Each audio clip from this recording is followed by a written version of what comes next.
अरिहंतों को नमस्कार, श्री सिद्धों को नमस्कार, आचार्यों को नमस्कार, उपाध्यायों को नमस्कार। जग में जितने साधु गण हैं, जग में जितने साधु गण हैं, मैं उनको वंदू बार बार, मैं उनको वंदू बार बार। अरिहंतों को नमस्कार, श्री सिद्धों को नमस्कार। ध्यान मूलम गुरुर्मूर्ति, पूजा मूलम गुरुपदम, मंत्र मूलम गुरुर्वाक्यम, मोक्ष मूलम गुरुकृपा, मोक्ष मूलम गुरुकृपा। अनंत उपकारी पूज्य वरों के चरण कमल में कोटिशा वंदन। अनंत उपकारी जन जन के आस्था केंद्र आचार्य सम्राट गुरुदेव पूज्य श्री आनंद ऋषि जी महाराज साहब के पावन स्मृति में शतशः अभिवादन। वर्तमान आचार्य डॉक्टर शिव मुनि जी महाराज साहब, युवाचार्य पूज्य महेंद्र ऋषि जी महाराज साहब, प्रवर्तक पूज्य श्री कुंदन ऋषि जी महाराज साहब के चरण कमल में कोटिशः वंदन। तपस्वी रत्न पूज्य किशन मुनि जी महाराज साहब, श्रुत स्थविरा प्रखर व्याख्याता गुरुनी मैया, डॉक्टर पूज्य धर्मशिला जी महासती जी के पावन स्मृति में शतशः अभिवादन। उपस्थित धर्म प्रेमी भाइयों, करुणामूर्ति माताओं तथा बहनों, बड़ी साधु वंदना के ऊपर हम विचार कर रहे हैं। कल हमने देखा कि मृगापुत्र जो 4 गति के दुखों को समझ करके जाति स्मरण ज्ञान के द्वारा 4 गति में कैसे कैसे दुखों को भोगा, और इस मनुष्य जन्म में यदि कर्मों का क्षय नहीं किया तो दोबारा ऐसे ही दुख भोगने पड़ेंगे। इसलिए संसार का त्याग करके मोक्ष के मार्ग के ऊपर आरूढ़ हो जाते हैं। तो इस जो गाथा में आया है, धन्य मोटा मुनिवर मृगापुत्र जगीश, मुनिवर अनाथी जीत्या रागनेजिश। अनाथी मुनि जिन्होंने राग और रीश को यानी क्रोध, मोह आदि सभी कषायों को जिन्होंने जीत लिया है, ऐसे अनाथी मुनि का इसमें वर्णन किया गया है। आप सब शायद जानते ही हैं कि श्रेणिक महाराज जब मंडीकुक्ष उद्यान में घूमने के लिए जाते हैं, अपने हाथी, घोड़ा, रथ, पैदल आदि सभी के साथ में मंडीकुक्ष उद्यान के अंदर घूम रहे हैं। वहाँ इतना सुंदर वातावरण है, सदाबहार फूलों की सुगंध से उद्यान महक रहा है, और श्रेणिक महाराज घूम घूम कर चारों ओर आनंद ले रहे हैं। साथ में सारे साथी है। घटाधार वृक्ष के नीचे एक ध्यानस्थ मुनिराज को वे देखते हैं और देखते ही देखते रह जाते हैं। ओहो, क्या इनका रूप है, क्या इनका तेज है, क्या इनका वर्ण है, शांति की प्रतिमूर्ति है। इस प्रकार से मुनिराज को अन्वेष नजर से देखते ही रह जाते हैं, परंतु मन में एक प्रश्न चिन्ह खड़ा हो जाता है। इतना सुंदर रूप, यौवन, सब कुछ होते हुए भी ये ऐसा त्याग करके ऐसे जंगल में क्यों बैठे होंगे। विचार करते करते मुनिराज के सामने जाकर के श्रेणिक महाराज बैठ जाते हैं। जब ध्यान खोलेंगे तब मैं इनको पूछूंगा कि ऐसी भर जवानी में जब भोग भोगने का समय होता है, भौतिक सुखों को प्राप्त करने का समय होता है।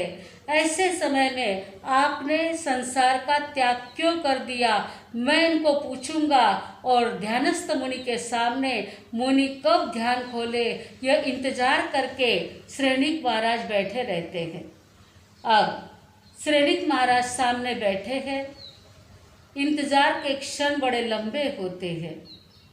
ध्यान जब पूरा हो जाता है तो श्रेणिक महाराज मुनिराज के सामने देख कर के कहते हैं, वंदन नमस्कार करते हैं और पूछते हैं कि ऐसी भर जवान अवस्था में, यौवन अवस्था में आपने संसार का त्याग क्यों किया?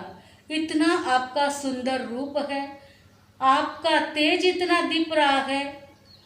काव्य की भाषा में यदि देखें तो श्रेणिक महाराज कहते हैं, आहो रूप के भंडार, किया त्याग से क्यों प्यार, इतनी उठती उम्र है, बने क्यों अनगार, इतनी उठती उम्र है, बने क्यों अनगार।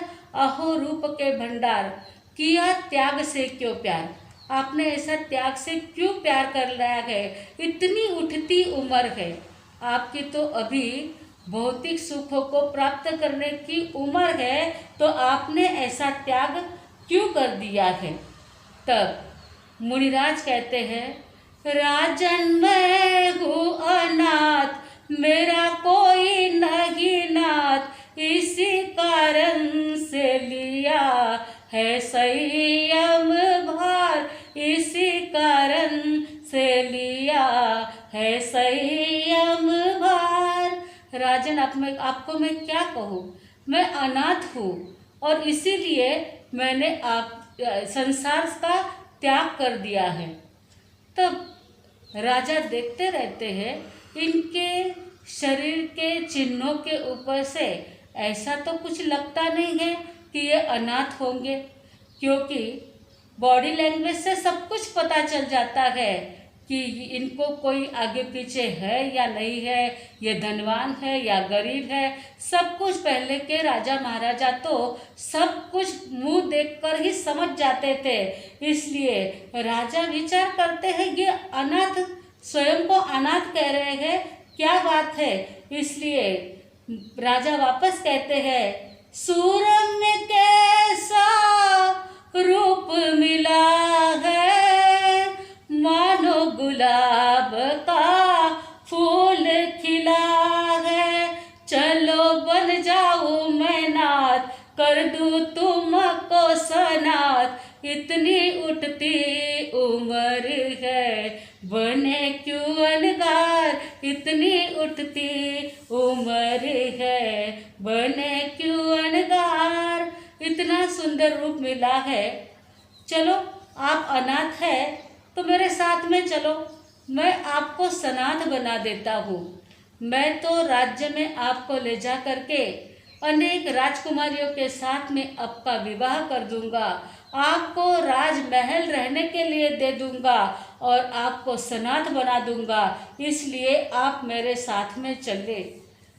अनाथी मुनि राजा के सामने देख करके मंद मंद हंसी करते हैं, विचार करते, अरे खुद तो अनाथ है और मुझे नाथ बनाने के लिए लेके जा रहे हैं। मुनिराज कहते हैं, खुद भूखा राजन भोजन क्या देगा, गूंगा है वह क्या बोलेगा, तुम तो पूरे हो अनाथ, कैसे बनोगे मेरे नाथ, इसी कारण से लिया है संयम भार, इसी कारण से लिया है संयम भार। अरे राजन, जो खुद ही भूखा है वो दूसरे को क्या भोजन खिलाएगा, खुद भूखा राजन भोजन क्या देगा, गूंगा है वो क्या बोलेगा।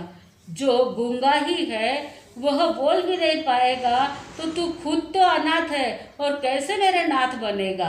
राजा को लगा मुनिराज को कुछ समझ में नहीं आ रहा है। अरे मैं तो मगध देश का राजा, मेरे पास में 33,000 करोड़ रथ, 33,000 करोड़ हाथी, 33,000 करोड़ घोड़े, करोड़ों योद्धाओं मेरे पास में है। श्रेष्ठ काम भोग के सारे सुख मेरे चरणों में समर्पित है। मैं कैसे अनाथ हो सकता हूँ? अपना सारा परिचय श्रेणिक महाराज करा देते हैं और मुनिराज को कहते हैं, मुनिराज आप साधु बने हो, आपको असत्य बोलने का पाप लग जाएगा, आप मुझे अनाथ कैसे कहते हो? तब मुनिराज कहते हैं, अनाथ का रहस्य आप समझे नहीं हो। अनाथ किसे कहते हैं उसको समझाने के लिए मैं आपको एक दृष्टांत देता हूँ और वे स्वयं के जीवन का ही दृष्टांत देते हैं। भरत क्षेत्र की सुंदर नगरी कौशाम्बी, जो ऐतिहासिक नगरी कही जाती है, जहाँ पर धन संचय नाम का श्रेष्ठी रहता है और उस धन संचय श्रेष्ठी को एक रूपवान अत्यंत सुंदर गुण सुंदर नाम का पुत्र रहता है, जो जाति से संपन्न है, कुल से संपन्न है और अनेक श्रेष्ठ कन्याओं के साथ में जिसका विवाह भी हो गया था। परंतु अशुभ कर्मों का उदय और अशुभ कर्मों के उदय से आँखों में इतनी वेदना, इतनी जलन, जैसे जैसे दवा लेते थे वैसे वैसे वेदना बढ़ती ही जाती थी। दुष्काल में 13वां महीना जैसे अपना कहते हैं, वैसे पहले तो आँखों में ही केवल वेदनाएं थी, परंतु दवाई आदि करने के बाद सारे शरीर के अंदर दाह ज्वर यानी अत्यंत जलन होने लग जाती है। माता पिता भाई बहन पत्नी सभी ने अनेक अनेक उपाय किए। पिताजी ने तो मानो दुनिया के सभी वैद्य, तांत्रिक, मांत्रिक, हकीम सबको बुलाया, पानी की तरह पैसा बहाया, लेकिन कोई उपाय भी काम न लगे। जैसे जैसे उपाय करते थे वैसे वैसे दर्द बढ़ता ही जाता था। रात और दिन मेरे पारिवारिक जन मेरे पास में ही बैठे रहते थे। मेरी पत्नी तो चौधार आंसुओं से मेरे वक्षस्थल को दिन रात भिगोती रहती थी, न खाती थी न पीती थी, श्रृंगार स्नान आदि सब कुछ छोड़ दिया था।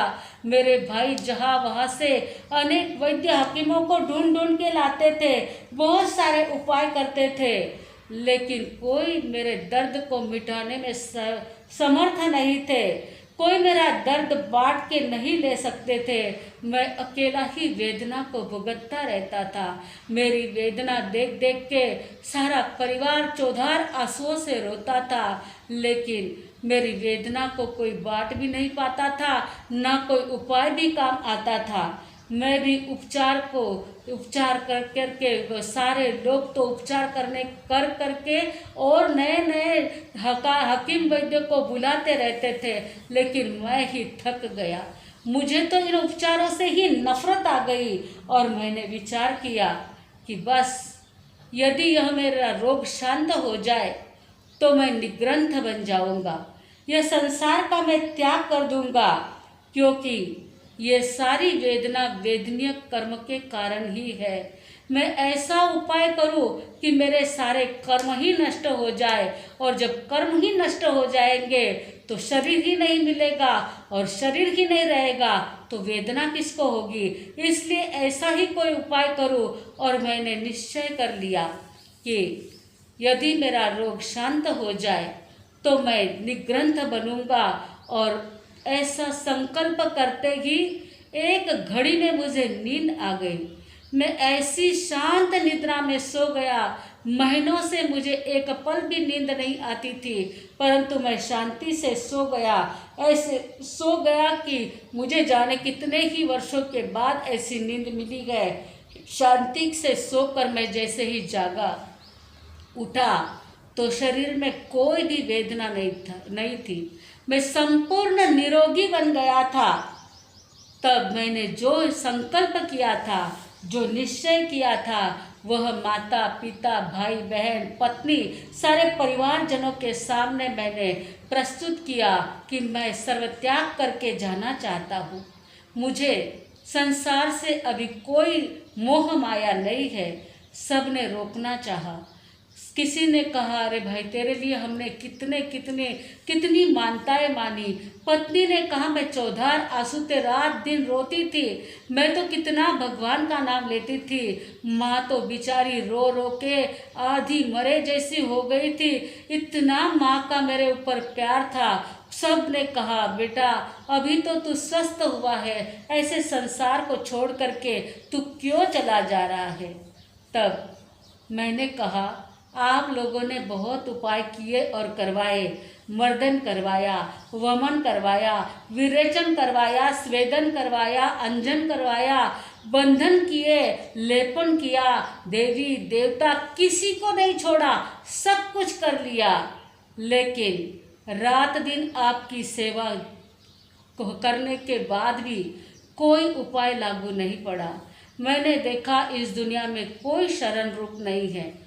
अन्यथा शरणं नास्ति त्वमेव शरणं मम तस्मात् कारुण्य भावेन रक्ष रक्ष जिनेश्वर। अन्यथा शरणं नास्ति, इस दुनिया में अभी कोई मुझे शरण रूप नहीं है। त्वमेव शरणं मम, हे परमात्मा आप ही शरण रूप है। अन्यथा शरणं नास्ति त्वमेव शरणं मम तस्मात् कारुण्य भावेन, इसीलिए हे परमात्मा करुणा भाव से रक्ष रक्ष जिनेश्वर, हे जिनेश्वर भगवान मेरी रक्षा करो। और जैसे ही मैंने सबकी शरण छोड़ दी, माता पिता परिवार की शरण छोड़ दी, वैद्य हकीम डॉक्टरों की शरण छोड़ दी, और जब मैंने तीर्थंकर परमात्मा जिनेश्वर भगवान की शरण स्वीकार की तो मेरा दाह ज्वर शांत हो गया। मैं अब संपूर्ण संसार का नाथ बनने जा रहा हूँ। मैं मेरे आत्मा के ऊपर अनुशासन करना चाहता हूँ। मैं छकाय जीवों का नाथ बनना चाहता हूँ। अब मैं एक क्षण के लिए भी संसार में नहीं रह पाऊँगा। आपने स्वयं ने ही देख लिया है कि कितने उपचार किए तो भी कोई फायदा नहीं हुआ, और जैसे ही मैंने परमात्मा की शरण ली तो मैं बच गया, मेरी वेदना शांत हो गई।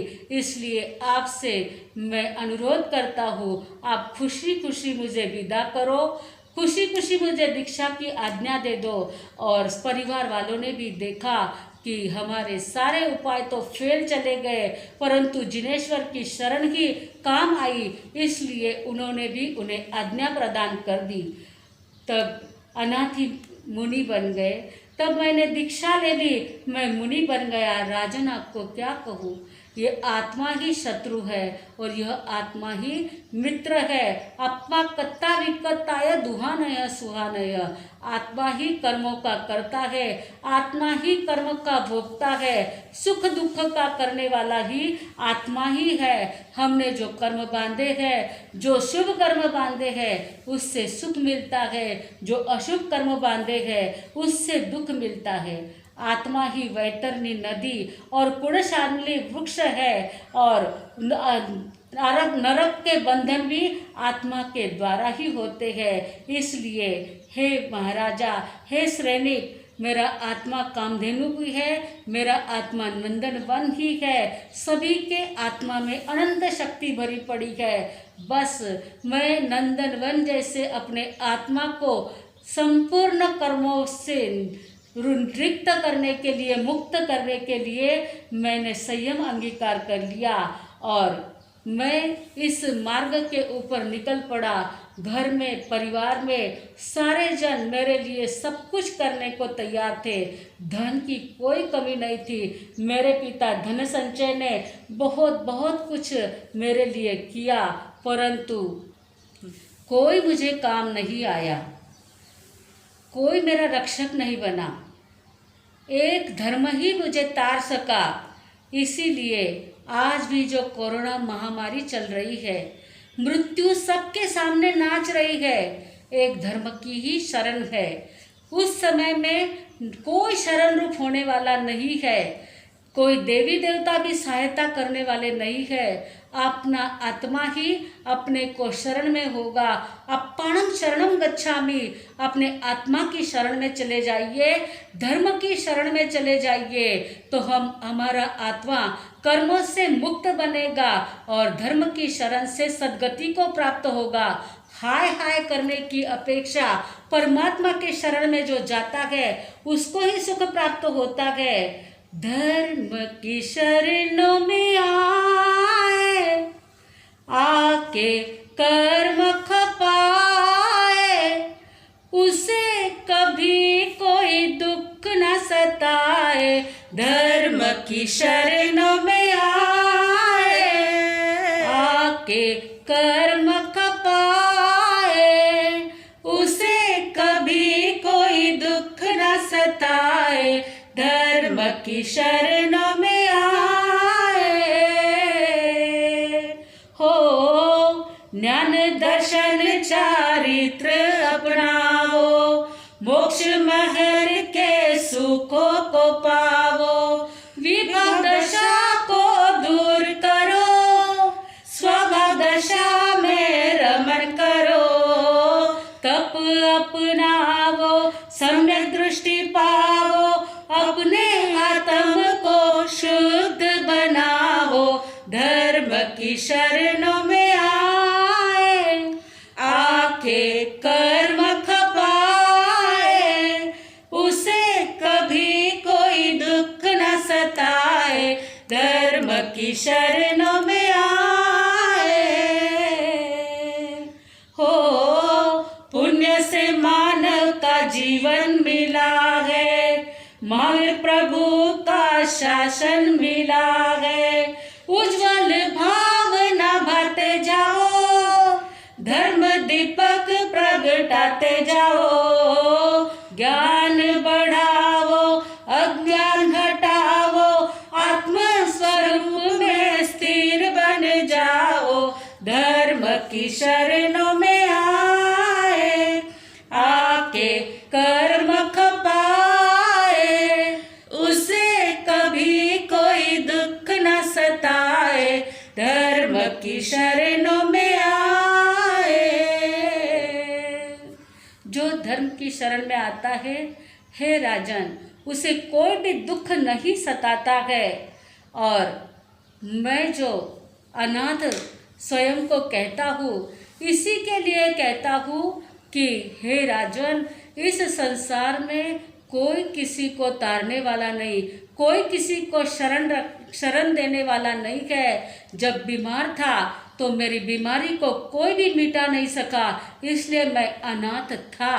पर आज मैं 6 काय का नाथ, संपूर्ण स्थावर जीवों का नाथ बन गया हूँ। हे श्रेणिक महाराज, इसीलिए मैंने अपने आप को अनाथ कहा था, पर आप सनाथ हो। परंतु राजन, आप स्वयं विचार करो, अभी यदि मृत्यु सामने आकर के खड़ी हो जाए तो कौन शरण रूप है।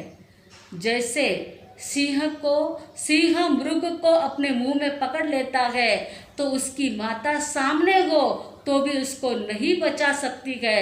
उसी प्रकार इस दुनिया में मृत्यु से, वृद्ध अवस्था से कोई किसे बचाने वाला नहीं है। और मैंने आपका धन वैभव, इसके कारण आपको अनाथ नहीं कहा था, लेकिन राजन, इससे कोई बचने वाला नहीं है। धर्म के बिना कोई शरण रूप नहीं है। जब तक आप धर्म की शरण में नहीं आओगे, तब तक आप भी अनाथ हो, तो मेरे नाथ कैसे बन सकते हो। ये सारा वृत्तांत सुन करके, और अनाथी मुनि कहते हैं, वह गुण सुंदर दूसरा कोई नहीं, मैं स्वयं ही वह गुण सुंदर हूँ। और मैं गुण सुंदर, आगे जाकर के मुझे कोई शरण रूप नहीं था, इसलिए अनाथी मुनि नाम से मैं प्रसिद्ध हुआ। श्रेणिक महाराज यह सुनकर वंदन नमस्कार करते हैं और मुनिराज के चरणों में क्षमा याचना करके पश्चाताप करते हैं। हे मुनिराज, आप आत्म साधना में थे, आत्मचिंतन कर रहे थे, आपके ध्यान में मैंने विघ्न लाया, इसलिए आप मुझे बार बार क्षमा दीजिए, आप मुझे क्षमा कीजिए।